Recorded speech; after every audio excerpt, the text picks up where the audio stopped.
আমি এক মুষ্ঠ শুকনো বালি ছেড়ে দিব, আবার পানির ভিতর থেকে শুকনো বালিটা বের করে দেখাবো। তার আগে যাদের হাতে টর্চ লাইট আছে, মোবাইল লাইট আছে, একটু আলো দিয়ে দেখবে এই জগে পানি ছাড়া কিছু আছে কিনা, কোনো সিস্টেম আছে কিনা।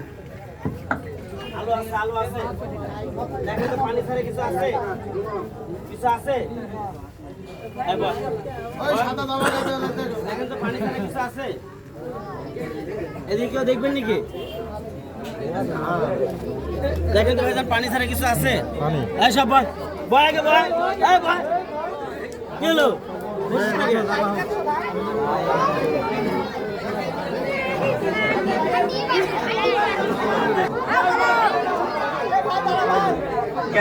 জবানে কথা বলবেন। বালিটা শুকনো আছে না, এই শুকনো বালিটা পানির মধ্যে ছেড়ে দিব, আবার পুনরায় শুকনো বের করে দেখাবো। খেলাটি দেখে আবার কেউ জাদু মন্ত্র ভাবেন না।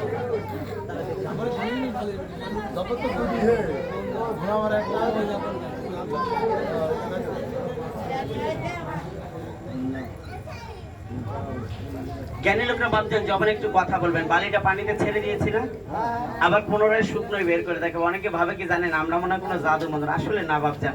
যদি জাদু মন্ত্র জানতাম এরকম কষ্ট করে রাস্তায় খেলা দেখাতাম না, বাড়ির বসে জাদু দিয়ে অনেক কিছু করতে পারতাম। আসলে এই খেলাটি আমি সাধন করে শিখেছি। অর্থাৎ এই বালিটা আমি যখন তৈরি করি 2 দিন 48 ঘন্টা আমাকে না খেয়ে থাকতে হয়। এই বালিটা আমি যখন তৈরি করি 1 থেকে 1.5 মণ বালি তৈরি করি 3 ঘন্টা সময়। 3 ঘন্টা পরে আপনাকে ভিজাইতে হবে না, একাই ভিজে যাবে। এবার দেখেন শুকনো বালিটা বের করে দেখাবো। তার আগে আমাদেরকে 10টা সেকেন্ড সময় দিবেন। আপনারা কয় টাকা দিচ্ছেন ওটা সাক্ষী হবেন। 26, 27, 28, 29, 30, 31, 32, 33।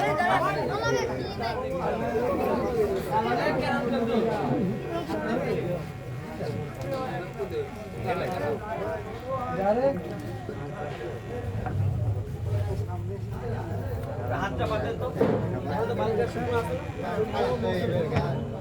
আপনার বয়স 80 বছরের, খেলা দেখতে বালিটা শুকনো আছে কিনা হাতে নিয়ে দেখতে পারেন। হ্যাঁ, ওই তো দেখাই যাচ্ছে